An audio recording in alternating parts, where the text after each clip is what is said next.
Hey guys, it's Phoebe and welcome back to another video. Today we're going to be reacting to some more scary animations, so let's get straight into it.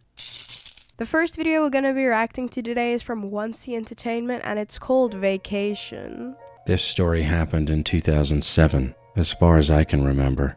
I was 11 back then, and my family and I went to Sri Lanka for our summer holidays. It was a normal vacation by visiting family there and enjoying the food. We were on a road trip with my uncle, auntie, and my cousin.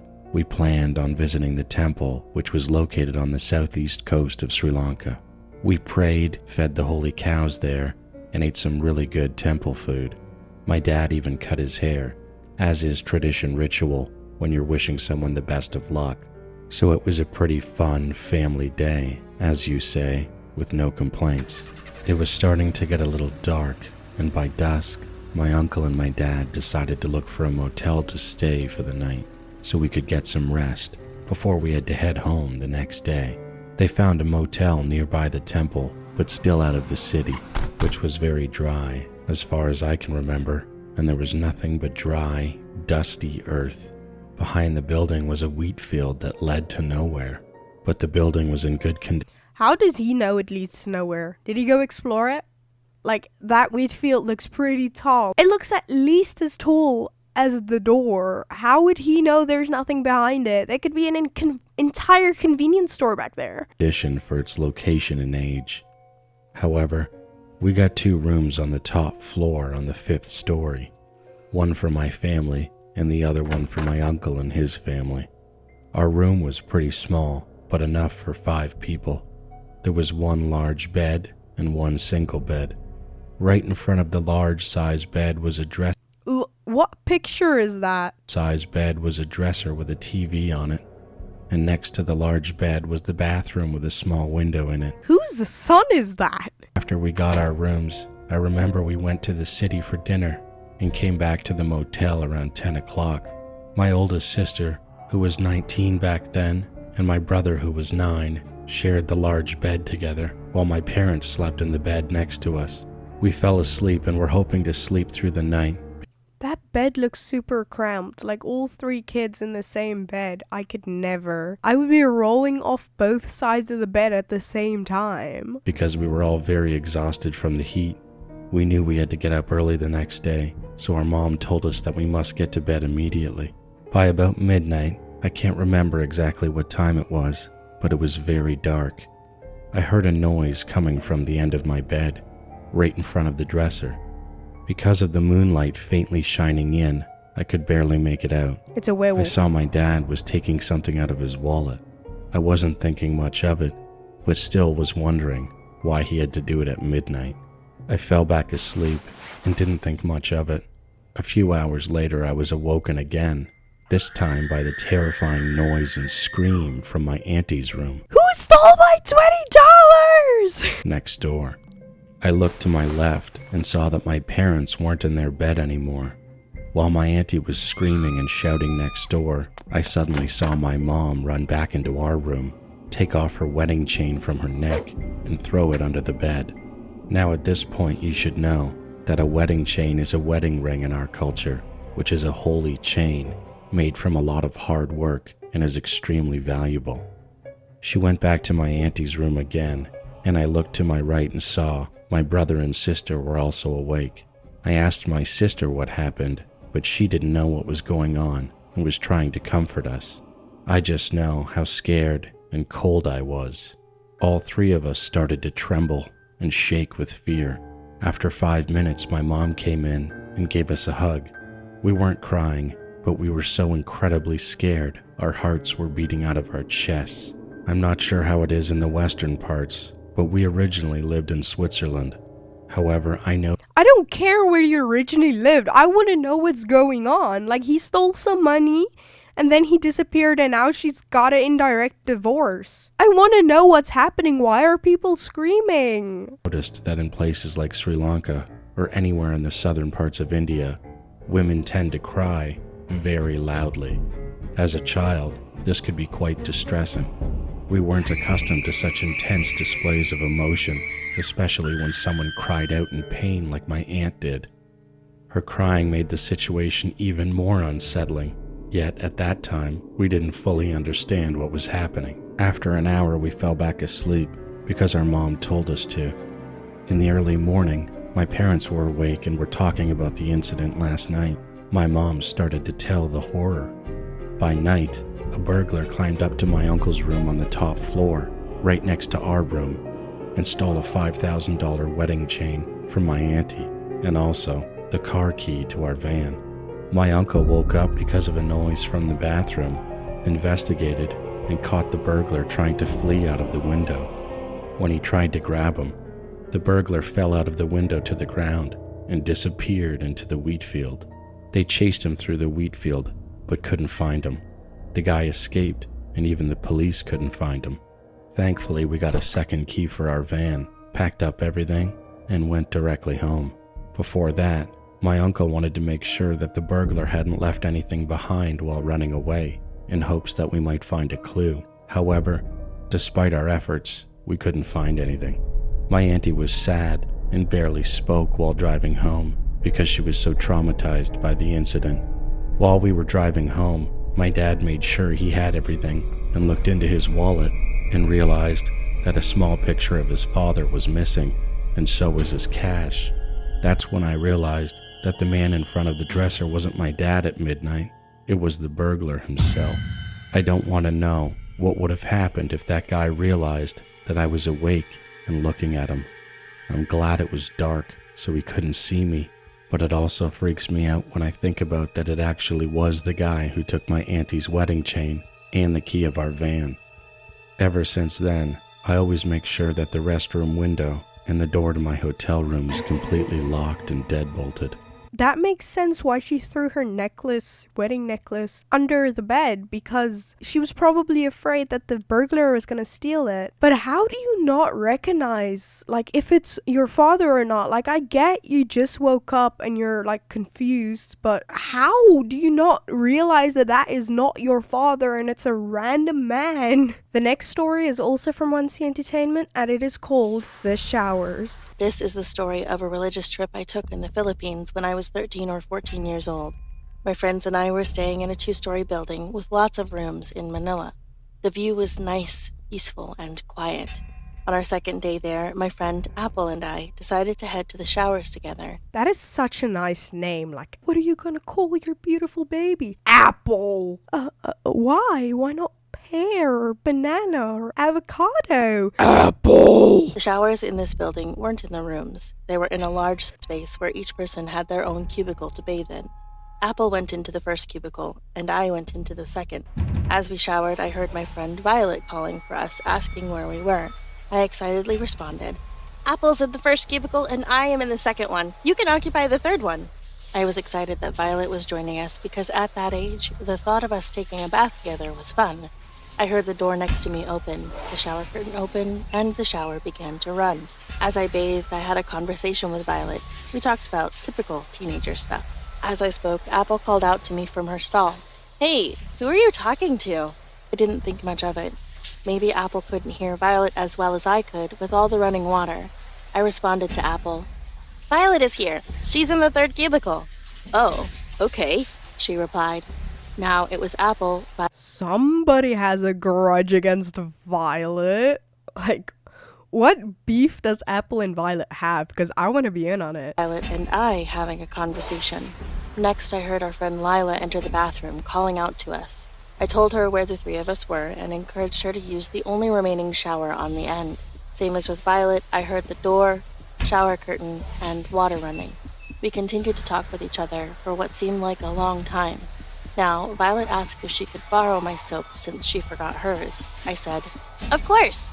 Then I tried to reach the wall above our cubicle since there was a space there. I was handing it to her, but she was not taking it. I said, "Hey, Violet, here's your soap." No response. I waited for 5 seconds and no response.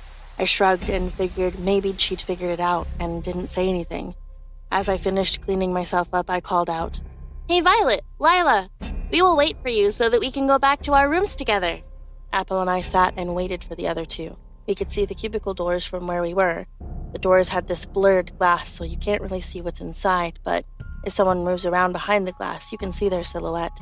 As we sat there, not really talking, I got an odd feeling. That's when I realized that the bathroom we were in was completely silent. No running water sounds, no noise at all. I called out to the other two. No answer. I looked at Apple, who looked back bewildered.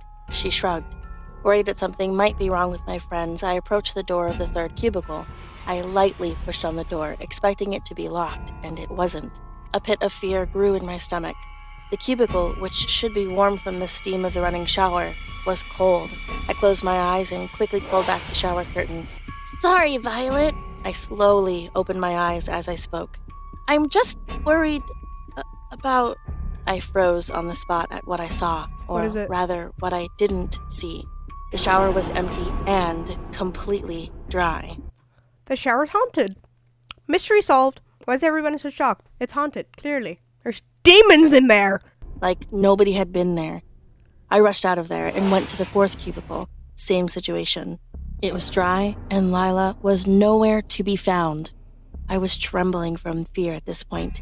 Who had I been talking to? Did Violet and Lila already leave and I just didn't notice? I reached my shaky hand up to touch the shower head, expecting to feel water. Nothing. It was completely dry. There was no evidence at all that the shower had been used recently. I ran out of the cubicle and grabbed Apple. We ran to our room, and when we arrived, Violet was talking to another friend of ours. We asked her if she was just in the showers, and she insisted she was not. In fact, the people in the room confirmed that she really didn't leave the room. Next, we searched for Lila and found her eating in the cafeteria. We asked her the same question. Just like Violet, she insisted she was there the whole time. Apple and I looked at each other with horrified looks. Who needed the bar of soap? What was I hearing if it wasn't the shower running? And, the scariest thought of all, what if someone had been watching me from the next cubicle all that time? That is so creepy. You're just like, have you ever washed your hair and soap gets in your eye and you just quickly open your eyes just to make sure somebody's not standing there? I just imagine that, except someone's actually standing there. The next video we're gonna be reacting to is from MJV Animations. These are creepy gaming animations, so let's get straight into it. A couple of years ago, when I was in college, something scary happened to me as I was playing video games. Many nights, if I didn't have homework, or even if I did have homework for that matter, I would play video games in my room. I lived in a small house with one other roommate that we rented together. The house was older and somewhat run down. There were 2 bedrooms and a bathroom upstairs, and a living room and kitchen downstairs. That was basically it. I met my roommate Kevin in the dorms the previous year. We lived across the hall from each other, and also had a couple of classes together. We became pretty good friends, and it worked out well for us to rent the house together. I remember that semester we also had a class together as well. But other than that, our schedules were a little bit different. We would be gone at different times of the day sometimes, and with school, it could get pretty busy. One night, after a long day of classes and homework, I decided to unwind and play some Call of Duty. The time was probably about 9 p.m. or so, and it was dark outside. I had been locked away in my room for at least the past 3 hours, trying to get an assignment done, and thankfully I had been able to finish it. I put on my headset and started gaming. I played a few rounds, and I remember that between a round I thought I heard a banging on my door. My headset didn't allow me to hear very well because it covered my ears entirely, and when I was playing, there was no chance I was hearing anything.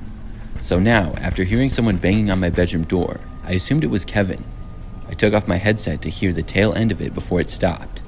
I told Kevin to come in, but he didn't. He didn't even answer me. After a few seconds, I got up from my chair and walked over to the door. When I opened it, I did not see Kevin out in the hallway. No one was there. I walked over to Kevin's room, still thinking that it was him who had knocked. Clearly, you were taking too long to answer the door because you were so fixated on Call of Duty that he decided to go back to his room because clearly you were taking too long. Either that or the house is haunted. Because who else would it be?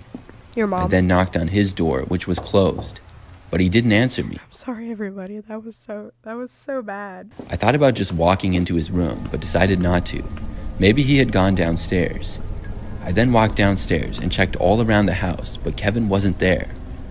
I figured he must be in his room, and I went back into my bedroom. I sat back down at my chair to continue gaming. I played Call of Duty for the next probably 30 minutes or so. I was right in the middle of a round when, for some reason, I thought I saw something out of the corner of my eye. My TV and gaming chair that I was sitting in was at the right corner of my room, and directly to the left on the other side was the bedroom door. It seemed to be moving. Of course, I couldn't hear anything due to my headset being on. I looked over and saw my bedroom door slowly opening. It was extremely slow and deliberate, and it really creeped me out. Outside of my room, it was dark because all the lights were off. We often kept the lights off to save on the electricity bill. I could barely see part of someone for just a second before they moved away. My door was now open like 3 or 4 inches, and it had been completely closed before. I got the chills from seeing this. I was hoping that it was Kevin though, but I just had a bad feeling like it wasn't him for some reason. I picked up my phone and sent Kevin a Snapchat asking him if he was home. He responded pretty quickly. You could have sent him a message, but no, you sent him a Snapchat. Like, imagine a selfie and, "Hey bro, I'm scared, are you home?" Saying no, he was at the school gym working out. My creeped out feeling got 10 times worse. Somebody was in our house, and I didn't know who or why. My mind started racing, and I was afraid the person inside might be dangerous. I couldn't bring myself to leave my room. It seemed like a big risk to me. I had no kind of weapons or anything. I told Kevin about the situation, and he said that I should leave if I can. But I was on the 2nd floor, so that would be difficult. After several minutes of sitting in my chair and thinking of what to do, I got up and carefully closed my door again. It was then that I thought I heard the sound of somebody walking around downstairs in our house. Whoever was there was now in the kitchen area. I walked back over to my chair and sat down. To be honest with you, the thought of calling the police did not pop into my head at that time. Of course. I couldn't tell you why, but it just didn't, as dumb as that may sound. I was just focused on somehow trying to get out of there. I considered trying to jump from my window or something, but I knew that wouldn't work. For probably 20 minutes or so. And risk them stealing your PC? I think not. If somebody were to break in here, you take my PC? You take my dignity away. This thing was expensive. I was inside my bedroom, just hoping that the person wouldn't come back. Finally, I got up and walked over to the door. I stood there listening to hear the person walking around downstairs like before or something. But I didn't. I couldn't hear anything. Things were now completely silent. I stayed there for probably 10 minutes listening. When I didn't hear anything the entire time, I decided that I was going to run for it. I opened the door and ran downstairs without looking back. When I got downstairs, I went for the front door. I didn't see anybody inside the entire time. And then, after leaving the house, ran for my car and got inside. After locking my car doors, I finally felt safe.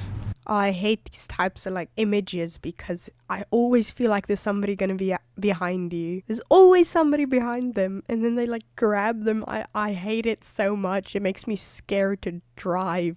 Not more than a minute later though, Kevin pulled up behind me. We didn't have a driveway and would park on the street. He got out of his car and started to walk inside the house, and I got out of my car and told him that the guy might still be in there. But with Kevin now here, I wasn't as scared as I was before because I wasn't alone. I decided to go inside the house with him. When we both opened the door, we yelled whoever was inside needed to leave. If we heard a noise, we would, "Hey yo, if anybody in there, I got this strap. You need to leave right now." both be able to run back for our cars. But there was just silence. Slowly, one by one, we turned on each light in the house and searched every room. The place was not very big, so it didn't take too long. Soon, we found that whoever had been inside was gone. Nobody was in there. I never found out who it was, and I don't think they ever came back. Nothing was stolen either, possibly because we were 2 broke college guys who didn't have anything worth stealing. I think the guy was already gone when I ran out of my room also. How he got inside was pretty easy. It was most likely because Kevin and I were always coming and going from the house and rarely bothered to lock the doors. Obviously, that changed after this experience. That is going to be it for reacting to some scary animations. If you guys enjoyed, don't forget to leave a like, subscribe, it's free, and you can always change your mind later. And I will see you next time. Bye!